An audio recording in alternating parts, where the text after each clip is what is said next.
నమస్కారం, వార్తలకు స్వాగతం. ముందుగా ముఖ్యాంశాలు. విద్యార్థులకు విలువలతో కూడిన విద్యను అందించాలి, దండి చిన్నజీయర్ స్వామి వెల్లడి.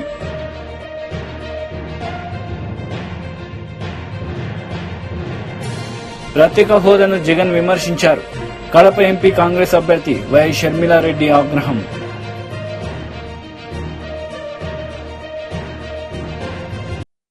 విద్యార్థులకు మారుతున్న కాలంతో పాటు విలువలతో కూడిన విద్యను అందజేయాలని శ్రీ దండి చిన్నజీయర్ స్వామి పేర్కొన్నారు. ఈ సందర్భంగా ఆయన మాట్లాడారు. విద్యార్థులకు మారుతున్న కాలంతో పాటు విలువలతో కూడిన విద్యను అందజేయాలని శ్రీ త్రిదండి చిన్నజీయర్ స్వామి పేర్కొన్నారు. నిర్మల్ జిల్లా కడెం మండలంలోని మారుమూల గిరిజన గ్రామమైన అలంపల్లి గ్రామంలో శ్రీ సీతారామస్వామి వారి ఆలయం, జిఆర్ గురుకులంలోని జూనియర్ కళాశాలను త్రిదండి చిన్నజీయర్ స్వామి వారు శుక్రవారం మధ్యాహ్నం ప్రారంభించారు. ఈ సందర్భంగా సీతారామస్వామి వారి ఆలయంలో చిన్నజీయర్ స్వామి ప్రత్యేక పూజలు నిర్వహించి భక్తులకు తీర్థగోష్ఠి ప్రసాదాలను అందజేశారు. అనంతరం అక్కడ ఏర్పాటు చేసిన సమావేశంలో వారు మాట్లాడారు. విద్యార్థులు 10వ తరగతి తర్వాత ఉన్నత చదువులు చదవాలని ఇంటర్ కళాశాలను ప్రారంభించామన్నారు. అలంపల్లి గ్రామంలో స్థానిక నాయకుల భక్తుల కోరిక మేరకు సీతారామస్వామి వారి ఆలయం నిర్మించినట్లు తెలిపారు. ఆలయ నిర్మాణంలో పాల్పంచుకున్న ప్రతి ఒక్కరికి అభినందనలు తెలియజేశారు. ఇక్కడ చదువుకున్న విద్యార్థులు ప్రపంచానికి ఆదర్శంగా నిలవాలని ఆకాంక్షించారు. అనంతరం ట్రాస్మా యూనియన్ నాయకులతో సమావేశం నిర్వహించి విద్యార్థులకు సబ్జెక్టులతో పాటుగా వ్యక్తిగత విలువలు నేర్పించాలని ట్రాస్మా నాయకులను కోరారు. ఈ విషయంపై తస్మా ఆధ్వర్యంలో ఉమ్మడి జిల్లా వ్యాప్తంగా ఉపాధ్యాయులకు శిక్షణ ఇచ్చి వారి ద్వారా విద్యార్థులకు విలువలతో కూడిన నాణ్యమైన విద్యను అందించేలాగా విచ్చేయాలని సూచించారు. త్వరలో వికాస తరంగిణి ఆధ్వర్యంలో ఉపాధ్యాయులకు శిక్షణ తరగతులు నిర్వహిస్తామన్నారు. ఈ వేడుకలకు హాజరైన భక్తులకు అన్నదాన కార్యక్రమం ఏర్పాటు చేశారు. ఈ కార్యక్రమాల్లో Khanapur MLA Bojju Patel, Aswaraopeta MLA Adinarayana, Adilabad MLA Payal Shankar, TRSMA రాష్ట్ర మాజీ అధ్యక్షుడు యాదగిరి శేఖర్రావు, జిల్లా అధ్యక్షుడు విష్ణువర్ధన్ రావు, ప్రధాన కార్యదర్శి శ్రీకాంత్ రెడ్డి, పలువురు వివిధ మండలాల నాయకులు, భక్తులు భారీ సంఖ్యలో పాల్గొన్నారు. ఇలాంటి సబ్జెక్ట్స్ తోటి in addition to these subjects is it necessary to teach a class with morals? Is it really necessary? It's not. మరి ఎక్కడ చెప్పాలి వాటి? ప్రతి సబ్జెక్ట్ లోనూ కూడా మోరల్స్ అనేవి ఇంటర్నల్ పార్ట్ కావాలి. మీరు భాష చెప్తున్నా, కెమిస్ట్రీ చెప్తున్నా, ఫిజిక్స్ చెప్తున్నా, బాటనీ చెప్తున్నా, జియాలజీ చెప్తున్నా,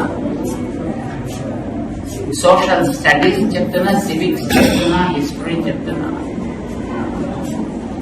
మోరల్స్ అనేవి దాని ఇంటిగ్రల్ పార్ట్ కావాలి తప్ప ఇది విడదీసి చూపించడం అంటే పచ్చడిని విడిగా తినవలను, పువ్వును విడిగా తినవలను, సాంబార్ రుచిని చక్కగా చూడవలను అని చెప్పినట్టు ఉంటుందన్నమాట. అలా ఉండకూడదు కదా. అలా ఉండకూడదు కంటే మనం విలువల్ని ఎట్లా ఈ సబ్జెక్ట్స్ లో ఇన్కార్పొరేట్ చేయాలి అనే దాని మీద మన ప్రజ్ఞ పనిచేసింది. మన ట్రస్మా టీచర్స్ కూడా దాన్ని చూశారు, చాలా సంతోషపడ్డారు. ఇలాంటిది మనం మన రాష్ట్ర స్థాయిలో ఉండే అన్ని జిల్లాల్లో కూడా తీసుకువెళ్ళాలని ఒక పంచవర్ష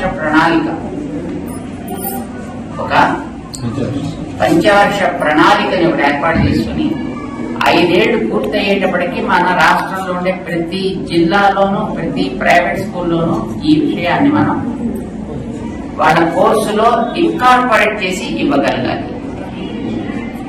అలా ఇవ్వాలంటే ముందర ప్రిపేర్ అవ్వాల్సింది ఎవరు? టీచర్స్. అంచేత మన టీచర్స్ ని ఎట్లా దీంట్లో బాధ్యులు అయ్యేటట్టుగా చేద్దాం.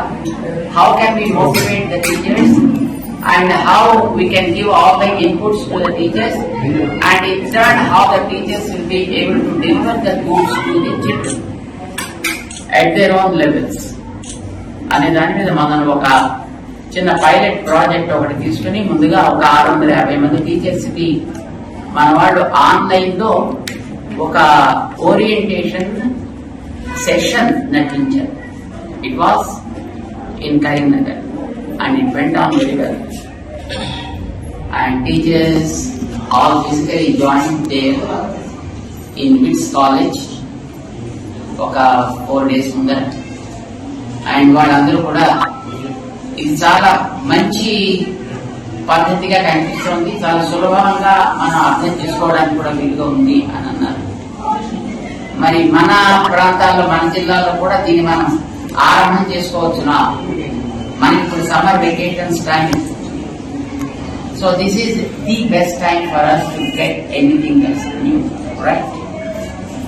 అందుచేత మనం ఈ సమయాన్ని మనం వినియోగించుకుని మన ప్రాంతాల్లో టీచర్స్ అందరినీ కూడా మనం మోటివేట్ చేసుకుని వాళ్ళందరికీ కూడా ఇది ఎట్లా జరిగింది అనేది మన కరీంనగర్ వాళ్ళ ద్వారా ఒకసారి షేర్ చేసుకోగలిగితే మన ట్రెస్మా సెంటర్ నుంచి వాటిని మనం ఒక స్టడీ మనం కూడా చేసి ఇది ఎంతవరకు సబబుగా ఉంటుంది అనేది మనం అర్థం చేసుకోగలిగితే దెన్ డెఫినెట్లీ మన ప్రాంతంలో ఉండే టీచర్స్ అందరికి కూడా దీన్ని మనం చేరవేయచ్చు.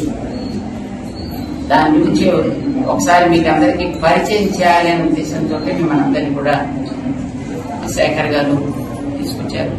మేమంతా సిద్ధం సభలో సీఎం జగన్ పాల్గొన్నారు. ఈ సందర్భంగా పలు అంశాలపై ఆయన మాట్లాడుతూ ప్రవేశపెట్టిన పథకాలను, అమలు చేసిన పథకాలను వివరిస్తూ చంద్రబాబు నాయుడు వంటి వాళ్లకు ఓటు వేయొద్దు అంటూ వేడుకున్నారు.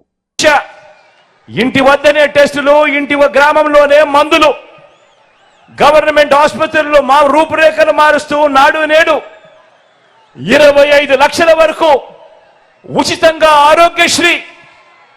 ఆరోగ్యశ్రీయే కాదు, ఆపరేషన్ అయిన తర్వాత కూడా పేదవాడు ఇబ్బంది పడకుండా ఆరోగ్య ఆసరా, కొత్తగా పడతా ఉన్న 17 కొత్త మెడికల్ కాలేజీల నిర్మాణం వంటి ప్రతి పేదవాడికి, ప్రతి మనిషికి బతికించే జగన్ మార్కు వైద్య విప్లవాలన్నీ కూడా ఫ్యాన్ మీద 2 ఓట్లు పడితే అన్ని కూడా కొనసాగుతాయి. లేదంటే మళ్ళీ చంద్రముఖి నిద్రలేస్తుంది. వదల బొమ్మాలి వదల అంటుంది. పేదవాడు అప్పులు పాలై వైద్యం అందని పరిస్థితిలోకి ఆ పేదవాడిని తీసుకొని పోతుంది ఈ చంద్రముఖి.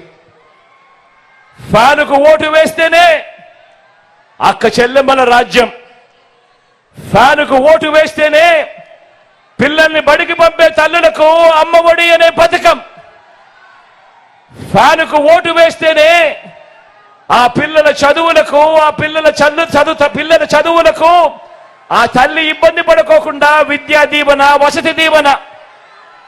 ఫ్యానుకు ఓటు వేస్తేనే ఆ అక్క చెల్లెమ్మలకు ఆ ఆసరా ఇచ్చిన చేతితో 0 వడ్డీ అనే కార్యక్రమం.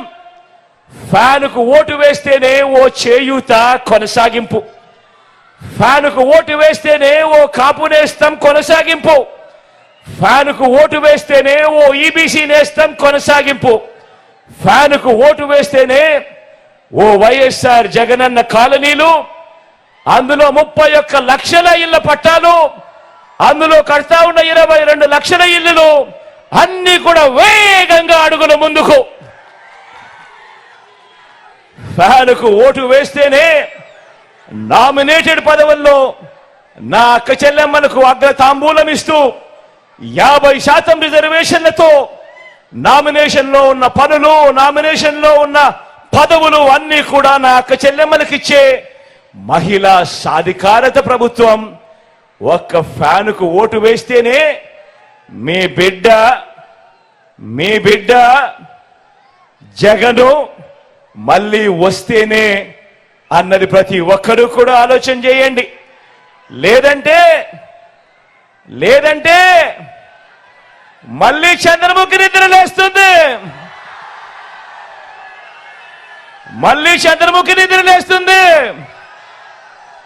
పసుపుపతి నిద్రలేస్తాడు. వదల బొమ్మాలి వదల అంటాడు. అక్క చెల్లెమ్మలకు గుర్తుందా? పొదుపు సంఘాల విషయాలు గుర్తున్నాయా? మోసం చేసిన విషయాలు గుర్తున్నాయా? మళ్ళీ అక్క చెల్లెమ్మల బ్రతుకులన్నీ కూడా అతలాకుతలం అవుతాయి. గుర్తు పెట్టుకోమని కోరుతా ఉన్నా. అందుకే ఓటు వేసే ముందు ప్రజాగలం సభలో నారా చంద్రబాబు నాయుడు పాల్గొన్నారు. ఈ సందర్భంగా పలు అంశాలపై ఆయన మాట్లాడుతూ సీఎం జగన్ రెడ్డిపై మండిపడ్డారు. మనం ఇలాంటి చీప్ లిక్కర్ కోటేయాలా మీరు? వేస్తారా మీరు? అంటే మీరంటే లెక్కలేంతరం అవునా కాదా? ఏం చేయాలైతే ఇలాంటి వాళ్ళని తగలబెట్టాలా? మిమ్మల్ని నాశనం చేసి మీ జీవితాలతో ఆడుకున్నవాడు ఎవ్వడు బాగుపడకూడదు. కడాన మద్యంలో నీచానికి పోయి డబ్బులు దోచుకున్న దుర్మార్గుల్ని ఏం చేయాలి తమ్ముళ్ళు అని అడుగుతున్నా. పాతి పెట్టాలి. తాపి మేస్తులు హుషారుగా ఉండాలి. మిమ్మల్ని కూడా నాశనం చేశాడు. మీరందరూ కూడా తాపీలు రెడీగా పెట్టుకొని వీళ్ళని పాతి పెట్టి కాంక్రీట్ వేసి శాశ్వతంగా బయట రాకుండా చేయాల్సిన బాధ్యత మనందరిది. ఏం తమ్ముళ్ళు సిద్ధమా మీరు? ఇలాంటి తప్పుడు పనులు చేసి మేము సిద్ధమంట. నీ తప్పుడు సారా తాగడానికి మేము సిద్ధంగా లేము. మీ నాసిరకం తీసుకుని ఇలాంటి కల్తీ మందు తాగి మా జీవితాలు పోగొట్టుకుని మా ఆడబిడ్డల మంగళ సూత్రాన్ని తెంచేయడానికి మేము సిద్ధంగా లేము. కబద్దార్ జాగ్రత్తగా ఉండు. ఇలాంటి తప్పుడు పనులు చేసిన వ్యక్తిని చిత్తుగా ఓడించడమే కాకుండా భవిష్యత్తులో గుణపాఠం చెప్పే బాధ్యత మాదే. అందుకే తమ్ముళ్ళు ఈరోజు ఇతన్ని చూసినప్పుడు ఒకటి రెండు కాదు చాలా అన్యాయం చేసే పరిస్థితికి వచ్చాడు. నేను అందుకనే మిమ్మల్ని అందరినీ మనం చూస్తే తెలుగుదేశం పార్టీని చూసినప్పుడు అభివృద్ధి జ్ఞాపకం వస్తుంది. జగన్మోహన్ రెడ్డి చూసినప్పుడు విధ్వంసం జ్ఞాపకం వస్తుంది. ఇక్కడంతా కూడా చాలా మంది ఎంఆర్పిఎస్ కార్యకర్తలు కూడా ఉన్నారు. 96లో ఏబిసిడి కేటగరైజేషన్ తీసుకొచ్చిన పార్టీ తెలుగుదేశం పార్టీ. దానివల్ల మాదిగలకు కూడా సామాజిక న్యాయం జరిగింది. ఈరోజు మళ్ళా హామీ ఇస్తున్నా తెలుగుదేశం వస్తానే ఎన్డీఏ కూడా దీనికి అనుకూలంగా ఉంది. మళ్ళా ఏబిసిడి కేటగరైజేషన్ తెచ్చి మాదిగలకు న్యాయం చేసే విధంగా ముందుకు పోతామని మాదిగలందరికీ హామీ ఇస్తున్నా. ఇక్కడికి వచ్చినప్పుడు ఇక్కడ ఎవరైతే మాదాసు కురవా ఉన్నారు, ఈ మాదాసు కురవా ప్రత్యేక హోదాను జగన్ విమర్శించారని కడప ఎంపీ కాంగ్రెస్ అభ్యర్థి వైఎస్ షర్మిల ఆగ్రహం వ్యక్తం చేశారు. రాజధాని లేని రాష్ట్రంగా ఏపీని మార్చేశారని మండిపడ్డారు. మేనిఫెస్టోలో పెడుతున్నాను. నాకు మేనిఫెస్టో అంటే బైబిల్ తో సమానము, ఖురాన్ తో సమానము, భగవద్గీతతో సమానం అని చెప్పాడు జగన్మోహన్ రెడ్డి గారు. అయిందా అన్న? పూర్తి మద్యపాన నిషేధం కాలేదు కదా. ఇప్పుడు స్వయంగా జగన్మోహన్ రెడ్డి గారి సర్కారే మద్యం అమ్ముతుంది. వాళ్ళు ఏది అమ్ముతే అదే కొనాలట. వాళ్ళకి ఎంతకు అమ్ముతే అంతకే కొనాలట. పాపం ఎంతమంది నాతో క్వార్టర్ బాటిల్ అమ్మా బయట రాష్ట్రాలలో 60 రూపాయలు అయితే మన దగ్గర 250 రూపాయలు ఉందమ్మా అని చెప్తున్నారు. ఎవరినూ వాగ్దానాలన్నీ ఎక్కడ నిలబెట్టుకున్నారయ్యా అంటే అన్ని మద్యం షాప్ లో నిలబెట్టుకున్నాడు. అదిగో స్పెషల్ స్టేటస్ అక్కడే ఉంది, అదిగో క్యాపిటల్ సిటీ అక్కడే ఉంది, అదిగో డిఎస్సి అక్కడే ఉంది అన్నట్టుగా తయారైంది. వీళ్ళ రాజశేఖర రెడ్డి గారి ఆశయాలను నిలబెట్టేది.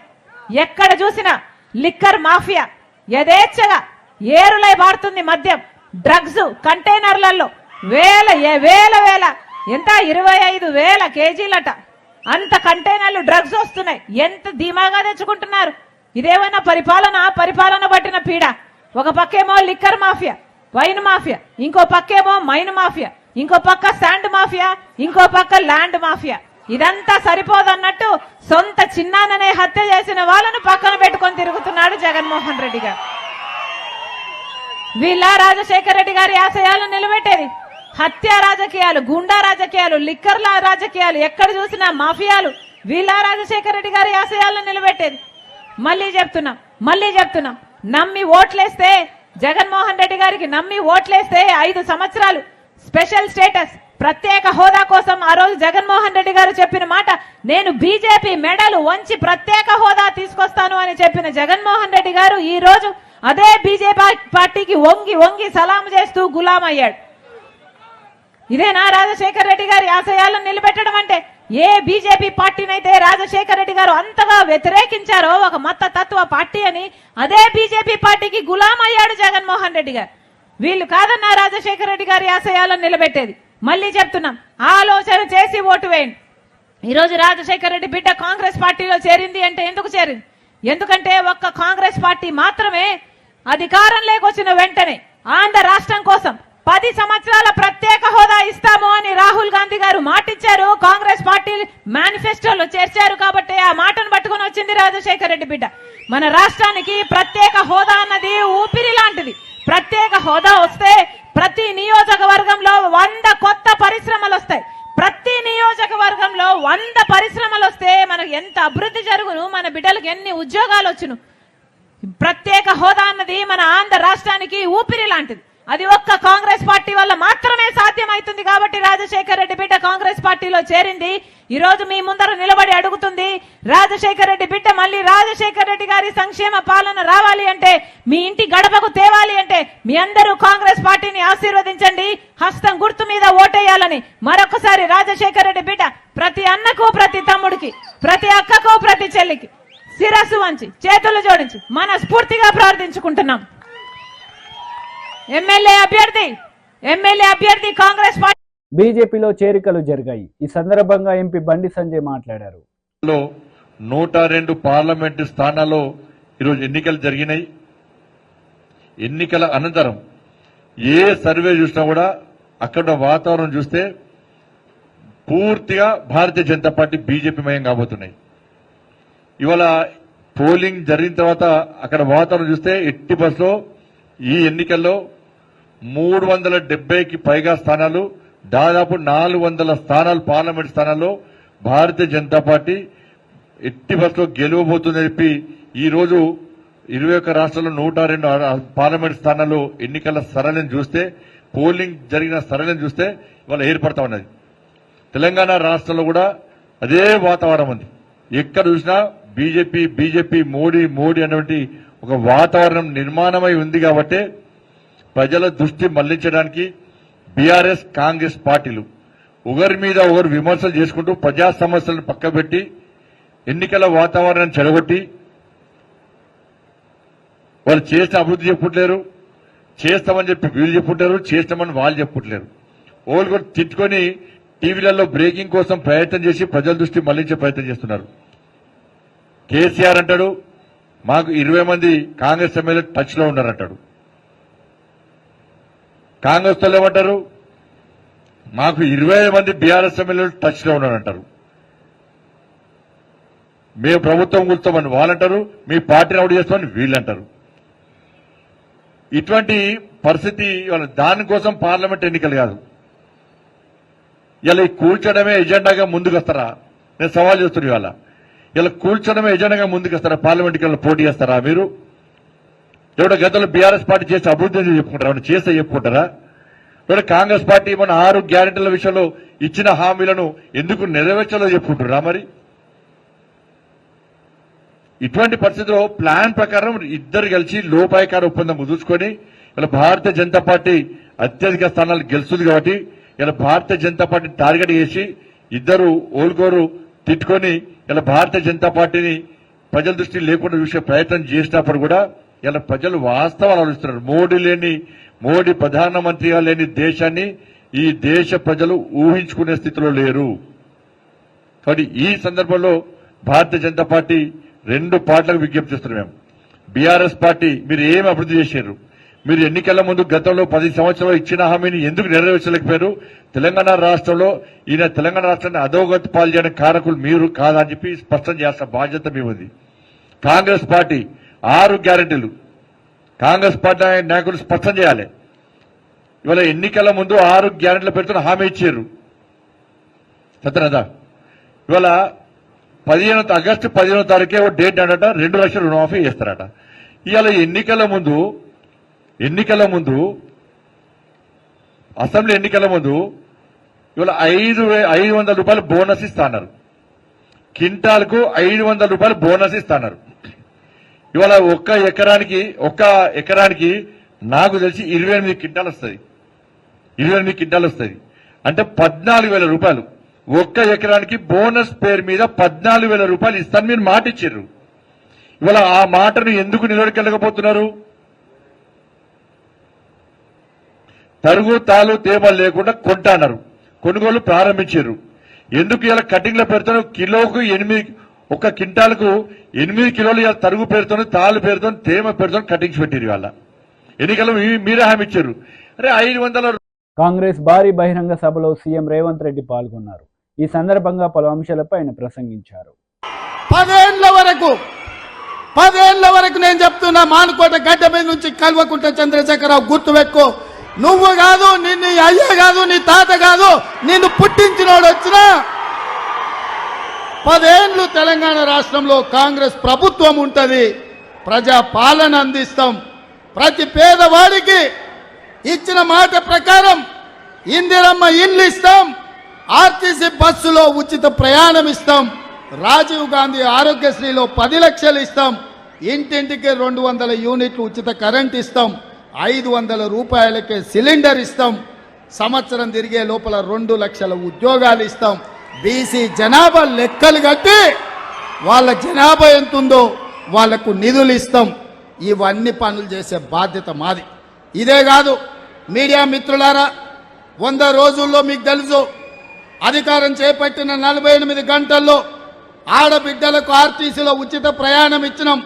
ఇవాళకి 35 కోట్ల మంది ఆడబిడ్డలు అమ్మగారింటికి అత్తగారింటికి నచ్చిన దేవుణ్ణి మొక్కుకోనికే గుళ్ళు గోపురాలకు పోయొచ్చింది. 10 లక్షల రూపాయల రాజీవ్ ఆరోగ్యశ్రీ పథకం ద్వారా కార్పొరేట్ హాస్పిటళ్లలో వైద్యాన్ని పేదలకు అందించినాం. ఆడబిడ్డలకు మాట ఇచ్చినట్టు కట్టెలపై కష్టాలు తీరవాలని 4 నూర్లున్న సిలిండర్ను నరేంద్ర మోడీ 12 నూర్లు చేస్తే 500కే ఇస్తామని ఇవాళ ఆడబిడ్డలకు 500 రూపాయలకే సిలిండర్ ఇచ్చినాం. పేదవాళ్లకు వ్యవసాయానికి ఉచిత విద్యుత్తే కాదు, పేదవాళ్ల ఇండ్లకు కూడా 200 యూనిట్లు ఉచితంగా ఇస్తామన్నాం. ఇచ్చి బరాబరు చూపించినాం. ఇవాళ పేదవాడి ఇంటికి 0 బిల్లులు ఇస్తున్నాం. ఇదే కాదు, పొంగులేటి గారి మంత్రివర్గం ఈరోజు 4,50,000 ఇందిరమ్మ ఇండ్లు 22,500 కోట్ల రూపాయలతోని ఇదే ఖమ్మంలో ప్రారంభించుకున్నాం. ప్రతి పేదవాడికి ఇవాళ ఇందిరమ్మ ఇండ్లు ఇస్తున్నాం. మేము ఉద్యోగం వచ్చిన ఎంబడే మా కుటుంబ ఉద్యోగాల కోసం కాదు, పేదోళ్ళ బిడ్డల ఉద్యోగాల కోసం ఎల్బీ స్టేడియంలో 3 నెలల్లో 30,000 ఉద్యోగాలు తలలు లెక్క పెట్టి ఇచ్చి పేదవాడి బిడ్డల కళ్ళల్లో ఆనందం చూసినాం. బీసీ జనాభా లెక్కలు కడతామన్నాం, బరాబర్ లెక్కలు కట్టిస్తున్నాం. ఇన్ని పనులు మేం చేసినాం. ఇవి సరిపోతాయా? కానే కాదు. అందుకే మిగతా కార్యక్రమాలు తీసుకోవాలంటే మార్చి 17 నాడు ఎన్నికల కోడ్ వచ్చింది. అందుకే మీకు నేను మాట ఇస్తున్నా, గ్యారంటీ ఇస్తున్నా. సోనియమ్మ మాటగా, రాహుల్ గాంధీ గ్యారంటీగా ఆగస్టు 15 తారీఖు లోపల 2 లక్షల రూపాయల రైతు రుణ మాఫీ.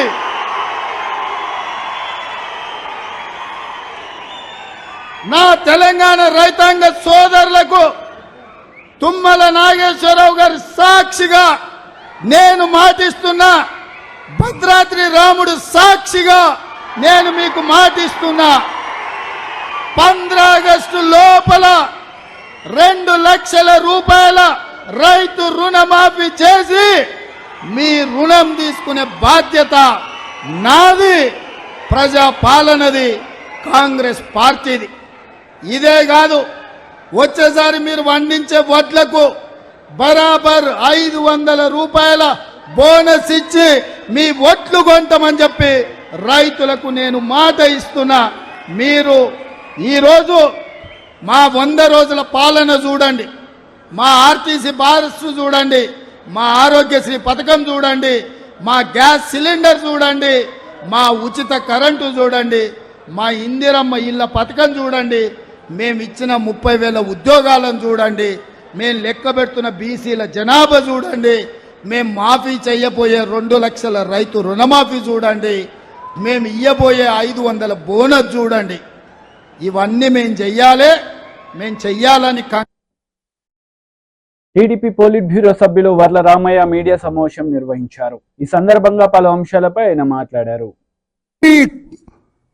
క్రోడీకరించి దాన్ని ఛేదించినప్పుడు ప్రెస్ మీట్ ఎందుకు పెట్టలేదు? ఈ ముద్దాయిని ప్రెస్ వారి ముందు ఎందుకు నిలబెట్టలేదు? అంటే ప్రెస్ వాళ్ళని ఫేస్ చేసే ధైర్యం లేక, దర్యాప్తు అధికారికి ప్రెస్ని ఫేస్ చేసే ధైర్యం లేక దొంగచాటుగా ఒక నోటు పంపించారు. ఆ నోటు పంపించడంలోనే మీ దర్యాప్తు డొల్లతనం బయటపడింది. యువర్ ఇన్వెస్టిగేషన్ ఈజ్ పర్ఫెక్టరీ అంటున్నాను నేను, తప్పులు తడక అని నేను అంటాను. నేను సమాధానం చెప్పగలరా? రాయన్నారు, ఇనపతీగన్నారు కొంతమంది, లేదు దండలో ఉన్న వెదురుపద్దు అన్నారు. ఏదేమైనా కావచ్చు, రాయి అయితే ఆ రాయిని నిన్న ప్రెస్ వాళ్ళకి ఎందుకు చూపించలేదు? అసలు did you seize that stone? ఈరోజు ఎక్కడ సిమెంట్ స్లాబ్ అని విన్నాను నేను, అది సీజ్ చేశారా? దీనంతటికి నేనంటున్నా, నేను ఇది ఒక కట్టు కథ మాత్రమే.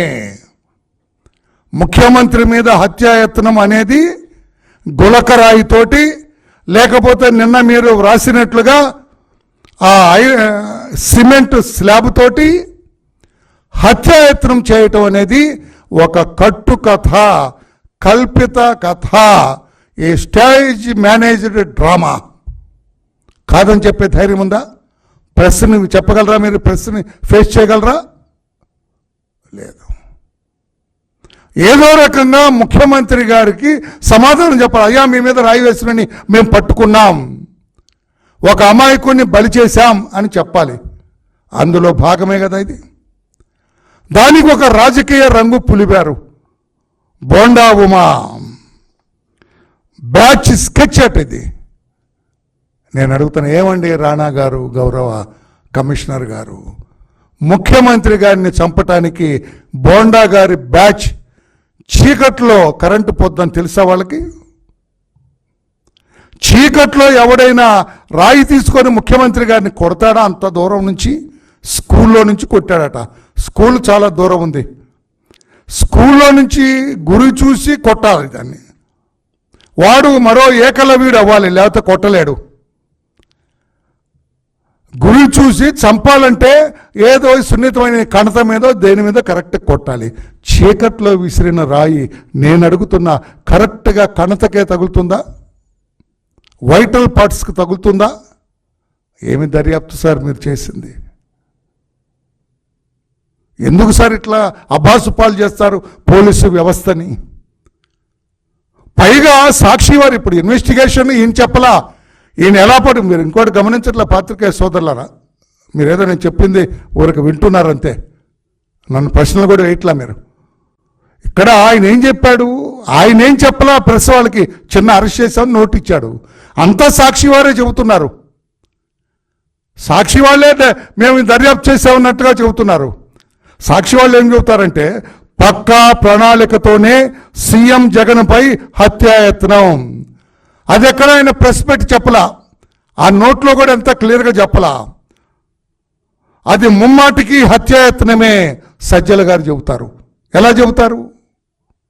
పోలీస్ కమిషనర్ మీ చెవులు ఏమైనా ఊదారా? లేకపోతే సాక్షి వాళ్ళు అక్కడే ఉన్నారా? కనుబొమ్మపై కాకుండా తలపై సున్నిత ప్రదేశంలో తగిలి ఉంటే ప్రాణాలు పోయాయి, ప్రాణాలకు ముప్పను. అంటే వీడు చంపాలని సున్నితమైన కణత మీద సున్నితమైన ప్రదేశంలో కొట్టాలనుకున్నాడు చెమ్మ చీకట్లో ప్రయత్నం చేస్తాడు సార్. ఎందుకు సార్ ఇంత చిన్న లాజిక్ ఎందుకు మిస్ అవుతున్నారు సార్? బోండావమాని ఇబ్బంది పెట్టాలంటే ఇంకొక రకంగా ఇబ్బంది పెట్టండి, ఇంకొక తప్పుడు కేసు అతను సృష్టించండి.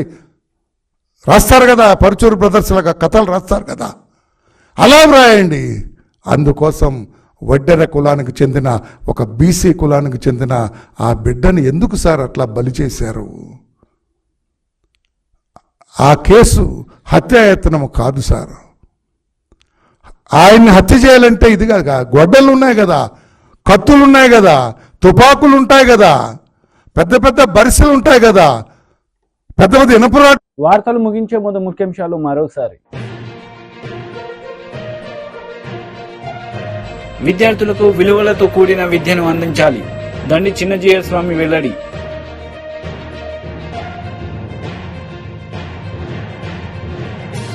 ప్రత్యేక హోదాను జగన్ విమర్శించారు, కడప ఎంపీ కాంగ్రెస్ అభ్యర్థి వై షర్మిలారెడ్డి ఆగ్రహం.